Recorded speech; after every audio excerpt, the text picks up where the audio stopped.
ठीक है बच्चों, एक चीज़ में ध्यान रखने वाली बात क्या है वो ध्यान रख लेना आप लोग। इसमें इम्पोर्टेंट चीज़ क्या है कि आपने कोई भी चीज़ जब याद करनी है तो जब हमने एंटीरियर हमने पढ़े थे 3 टाइप के हार्मोन, ठीक 3 जगह से। पहले हाइपोथैलेमस के पढ़े थे। हाइपोथैलेमस में 2 ही चीज़ें आपको याद रखनी है, एक तो या तो इसमें रिलीजिंग लगा होगा जिसके पीछे से, जैसे ग्रोथ हार्मोन, रिलीजिंग हार्मोन।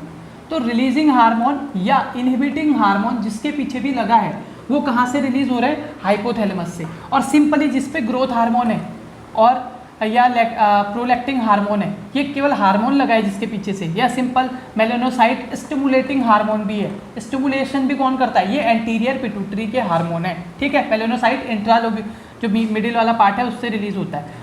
ये हमने पढ़ लिए थे कि एंटीरियर पिट्यूटरी में कौन कौन से आते हैं, एक बार फिर से देख लेते हैं। एंटीरियर पिट्यूटरी में आते हैं ये चीज़ें, हमने बोला था फ्लैट में आओ या कहाँ पे आओ, पीजी में आओ, फ्लैट पीजी में आओ।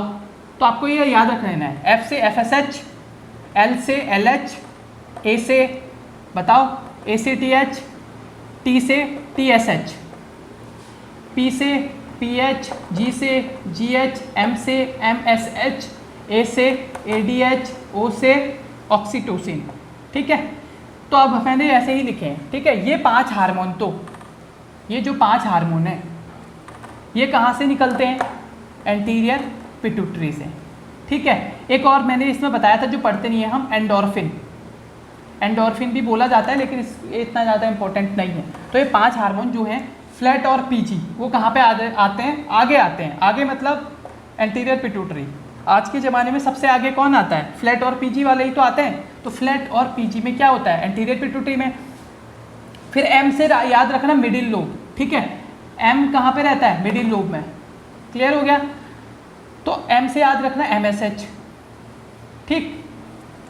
तीसरा लास्ट आता है पीछे की साइड हमारे आओ हैं, ठीक है। आजकल वो लोग बहुत कम होते हैं जो आओ कहते हैं लोगों को, ठीक है। मतलब वो बहुत पीछे वाले लोग कहते थे, बहुत पुराने वाले लोग कहते थे कि आओ, आजकल कोई नहीं कहता आओ, ठीक है। अपने घर में कोई नहीं बुलाना चाहता किसी को। तो आओ से याद रखना जो पोस्टीरियर लोब पे हार्मोन होते हैं वो होता है आपका एडीएच और ऑक्सीटोसिन। एडीएच को हमारा दूसरा नाम क्या था, वैसोप्रेशन था, ठीक है। आज हम इन दोनों की ही बारे में बात करने वाले हैं, एडीएच के बारे में और किसके बारे में, एडीएच के बारे में और ऑक्सीटोसिन के बारे में, ठीक है। तो सबसे पहले हम बात करते हैं एडीएच की, एंटी डायूरेटिक हार्मोन, या इसको बोला जाता है वैसोप्रेशन, ठीक है। कई बार वैसोप्रेशन के नाम से आता है कि वैसोप्रेशन कौन से ग्लैंड से निकलता है या कौन से पार्ट से निकलता है, ठीक है।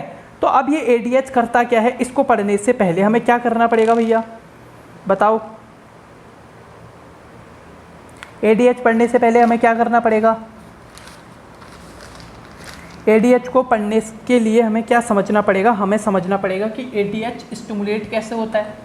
क्योंकि हमने पढ़ा था पोस्टीरियर पिट्यूटरी बनाती नहीं है, रिलीज करती है, क्योंकि उसके पास स्टोर रहता है। कभी भी क्वेश्चन आए, मैं दोबारा बता रहा हूँ, पोस्टीरियर पिट्यूटरी कभी भी किसी भी हार्मोन का सिंथेसिस नहीं करती है, केवल और केवल स्टोर करती है एडीएच और ऑक्सीटोसिन को। तो जैसे ही बॉडी में बहुत सारी कुछ ऐसी एक्टिविटीज़ होती हैं जैसे कि हाई ऑस्मोटिक प्रेशर, ठीक है। ऑस्मोटिक प्रेशर किसे कहते हैं, जब आपकी बॉडी सेल के अंदर जो प्रेशर अंदर की साइड इकट्ठा करके रखता है चीज़ों को, उसको बोलते हैं, मतलब एक होता है ऑस्मोटिक प्रेशर और एक होता है हाइड्रोस्टेटिक प्रेशर, ठीक है। ऑस्मोटिक प्रेशर में क्या होता है, सेल जो प्रेशर लगाती है अंदर की तरफ को लगाती है, मतलब सारे कंटेंट को अपनी तरफ खींचती है, उसको बोलते हैं ऑस्मोटिक प्रेशर। हाइड्रोस्टैटिक प्रेशर किसे बोलते हैं, हाइड्रोस्टैटिक प्रेशर बोलते हैं जब सेल इस कंटेंट को होल्ड नहीं कर पाती है, मतलब जब बहुत ज़्यादा फ्लूइड हो जाता है या बहुत ज़्यादा ऑस्मोटिक प्रेशर हो जाता है तो उसके बाद क्या हो जाता है, ये फ्लूइड को बाहर की तरफ भेजती है इंट्रासेलुलर स्पेस में, तो उसको बोलते हैं हाइड्रोस्टैटिक प्रेशर। अंदर की तरफ खींच रही है तो ऑस्मोटिक प्रेशर, ठीक है। अब ये बहुत ज़्यादा इसने सेल ने क्या कर दिया, ऑस्मोटिक प्रेशर बहुत बढ़ा दिया, हमारी सेल के अंदर बहुत ज़्यादा कंटेंट भर गया, ठीक है। तो पहला तो हम बोल सकते हैं हाई ऑस्मोटिक प्रेशर, पहला कंडीशन ये हो सकता है इसको स्टिमुलेट करने के लिए। कैसे करेगा हम बताएंगे। दूसरा, अगर आपकी बॉडी में डिहाइड्रेशन होता है तो उस टाइम पे भी स्टिमुलेट हो जाता है, ठीक है। इसके लिए कोई रिलीजिंग हार्मोन नहीं आता ऊपर से, ठीक।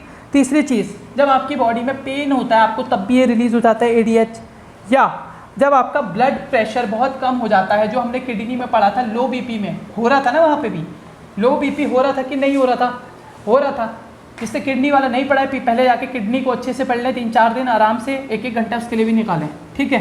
तो लो बीपी जब हो जाता है, हमारी बॉडी में फ्लूइड की कमी हो गई तो डिहाइड्रेशन बोला, लो बीपी हो जाता है, पेन हो गया, हाई प्रेशर। इसकी वजह से क्या होगा, ये एडीएच को रिलीज करवा देगा, कहाँ से, पोस्टीरियर पिट्यूटरी से। अब ये एडीएच करता क्या है देखो, कहाँ से क्यों होगा, ये सारी चीज़ें कहाँ पे जाएंगी, एडीएच के पास नहीं जाती डायरेक्ट, जाती तो पहले हाइपोथैलेमस के पास है जो सिंथेसिस करता है, ठीक है। हाइपोथैलेमस पे एक स्पेशल टाइप के सेल होते हैं, कौन से सेल पढ़े थे हमने, वो वाले नहीं बताने, पैरावेंट्रिकुलर वाले, ठीक है। यहाँ पे एक हाइपोथैलेमिक ऑस्मो रिसेप्टर होते हैं, क्या होते हैं, हाइपोथैलेमिक ऑस्मो रिसेप्टर। इसका मतलब समझ गए होंगे आप, मतलब ये ऑस्मोलरिटी आपकी जो बॉडी होती है उसमें जितनी भी ऑस्मोलरिटी होती है उसको नापने का काम करते हैं कि बॉडी की ऑस्मोलरिटी कितनी हो रही है, कितनी कम हो रही है, कितनी ज़्यादा हो रही है। तो उसको पता लगा कि बहुत ज़्यादा ऑस्मोलरिटी हो गई है, ठीक है, या पेन हो रहा है, या ये सारी चीज़ें हो रही हैं, तो वो क्या करेगा भैया, सिंथेसिस और रिलीज़ कर देगा एडीएच को। अब ये एडीएच क्या करेगा, एडीएच का क्या काम है, कहाँ पे जाके काम करेगा, एडीएच करता है 3 जगह पे काम। इसको मेन अल्टीमेट गोल क्या है इसका, बीपी मेंटेन करना, ये जो ऑस्मोटिक प्रेशर है उसको मेंटेन करना, ठीक है। तो ये एडीएच हमने पढ़ा था 3 जगह पे काम करता है। एक तो सबसे पहला काम करेगा ये किडनी पे।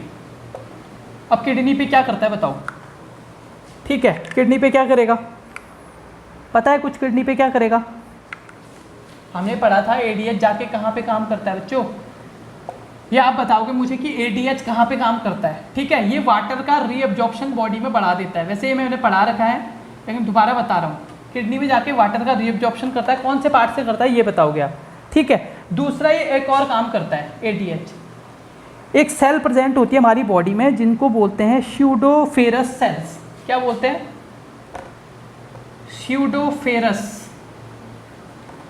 सेल्स। ये स्यूडोफेरस सेल क्या करती है, स्वेट सीक्रेट करने का काम करती है, क्या सीक्रेट करती है, स्वेट सीक्रेट। तो ये स्यूडोफेरस की एक्टिविटी को कम कर देता है, क्योंकि अभी हमारे अल्टीमेट गोल क्या है, अल्टीमेट गोल है लो बीपी को मेंटेन करना।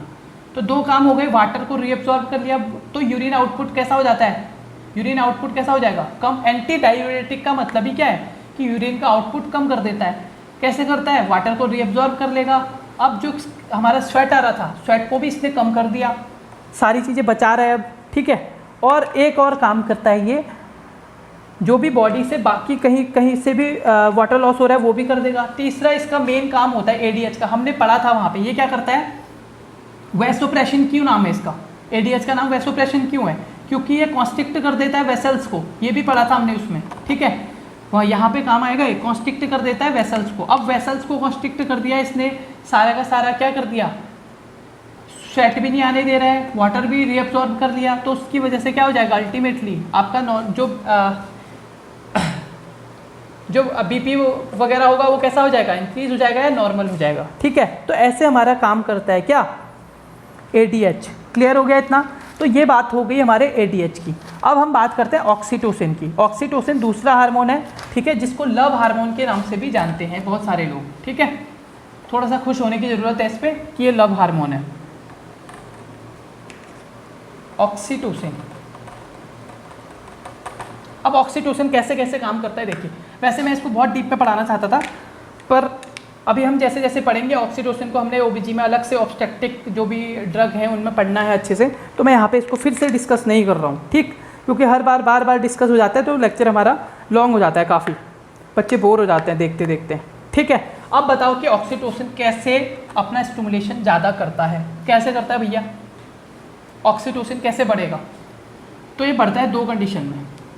कब बोलेगा हाइपोथैलेमस को कि भैया सिंथेसिस करो, हाइपोथैलेमस का रोल है हर जगह, ये याद रखना, लेकिन हाइपोथैलेमस को बोलेगा कौन कि ऑक्सीटोसिन का सिक्रीशन करो।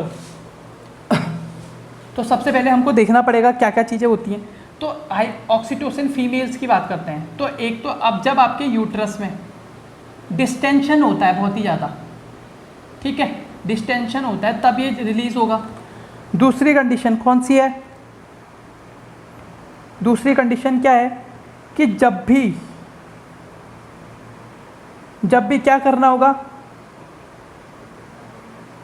Just after the uterine distension हो गया लेबर के टाइम पे, लेबर के टाइम पे यही हो रहा है, समझ लो कि यूट्राइन डिस्टेंशन लेबर के टाइम पे, या दूसरी कंडीशन हम कह सकते हैं जब क्या करता है बच्चा ब्रेस्ट फीड करता है, ब्रेस्ट फीडिंग के टाइम पे भी क्या होता है, इसको निप्पल स्टिमुलेशन भी बोलते हैं ना, हम देते हैं किसी चीज़ के लिए, कॉन्ट्रैक्शन टेस्ट के लिए, नॉन स्ट्रेस टेस्ट के लिए, उस टाइम पे हम क्या देते हैं, इसको निप्पल स्टिमुलेशन देते हैं फीमेल को, मदर को, ठीक है। तो उसकी वजह से भी क्या होता है, कॉन्ट्रैक्शन होता है। अब इसको समझने के लिए थोड़ा सा और समझ लेते हैं कहाँ कहाँ पे काम करता है। तो सबसे पहले तो ये काम करेगा, इसका काम है बॉडी से बाहर निकालना, ठीक है।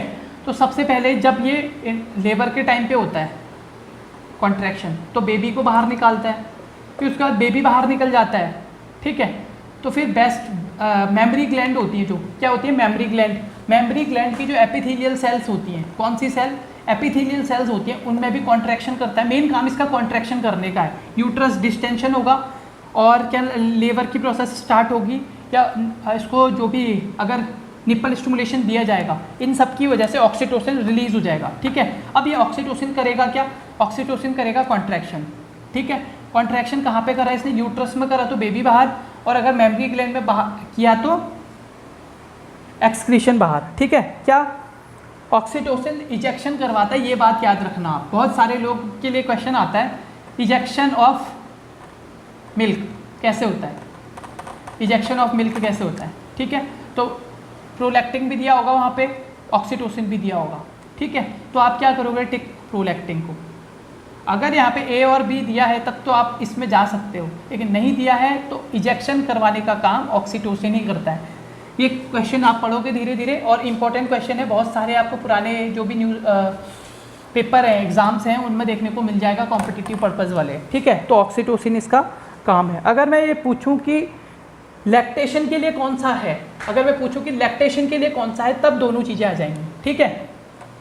मैं बोलूँ सिंथेसिस के लिए कौन सा है, तो उसमें ऑब्वियस सी बात है, बहुत सारी चीज़ें आती है, प्रोलैक्टिन भी आता है, मेमरी ग्लैंड से बहुत सारी चीज़ें आती हैं, तब उसका सिंथेसिस होता है, ठीक है। अब हम ये पढ़ते हैं कि और क्या काम होता है इसका, ये तो हो गया फीमेल में। हाँ, ADH में हमने पढ़ा था, ये काम होता है, ठीक। और क्या पढ़ा था हमने, कुछ और पढ़ा था,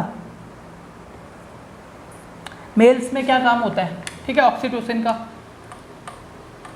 तो लव हार्मोन है, तो क्या करेगा, लव हार्मोन बोला जाता है इसको, ठीक है। जो भी कडल करके या जप्पी वप्पी पा के उस टाइम पे भी इंक्रीज हो जाता है, ठीक। और क्या करेगा, जो सेक्सुअल प्लेजरस एक्टिविटीज़ होती हैं, सेक्सुअल प्लेजर के टाइम पे भी ऑक्सीटोसिन का लेवल इंक्रीज देखने को मिलता है। क्लियर हो गया। अब बात करते हैं ADH क्या करता है मेल में, ADH क्या करता है मेल में स्पेसिफिकली,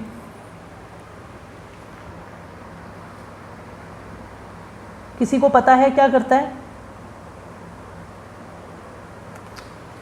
सेम काम है, क्लियर है। तो ADH का हमने पढ़ लिया वर्क, और ऑक्सीटोसिन का पढ़ लिया, ठीक है। दोनों कहाँ से रिलीज होते हैं, पैरावेंट्रिकुलर और सुप्रा ऑप्टिक सेल्स सिंथेसिस करती हैं, ठीक है। क्या करती हैं, जो न्यूरोटिक सेल्स प्रेजेंट होती हैं हाइपोथैलेमस में, वो इनका सिक्रीशन करती हैं। और ADH किस किस चीज़ के लिए होता है, आप इसको एक बार दोबारा लेक्चर्स को पढ़ें, ये शॉर्ट बना रहे हैं हम। नेक्स्ट वाले में हम बात करेंगे बाकी के ग्लैंड्स के बारे में, क्योंकि हम इसके बाद बात करेंगे थायराइड के बारे में, ठीक है। नेक्स्ट लेक्चर में थायराइड, पैराथायराइड के बारे में बात करेंगे। क्लियर हो गया। पीनियल ग्लैंड का इतना ज़्यादा रोल नहीं होता है, पीनियल ग्लैंड तो हमारा मेलेटोनिन सीक्रेट करती है, ठीक। चलो पीनियल ग्लैंड के बारे में भी थोड़ा सा बात कर लेंगे, लेकिन हमने जो मेन इंपॉर्टेंट थे हमारे वो थे ऐसे ही। बाकी तो हमने सीधे सीधे पढ़ना है कि थायराइड क्या काम करता है, थायराइड में T3 का क्या काम है, T4 का क्या काम है, सिंपल पढ़ना है हमने, ठीक है। क्योंकि ये तो टारगेट ग्लैंड्स हैं, यहाँ पे हाइपोथैलेमस टारगेट ग्लैंड नहीं था, ये रिलीजिंग ग्लैंड था। पिट्यूटरी भी क्या था, रिलीजिंग ग्लैंड था, मास्टर थे दोनों। काम कौन करते थे, बाकी की ग्लैंड करती थी। एड्रीनल ग्लैंड क्या काम करती है, उसके लेयर्स कितने होते हैं, तो वो सारे हम पढ़ेंगे नेक्स्ट लेक्चर में। क्लियर हो गया, ठीक है, थैंक यू।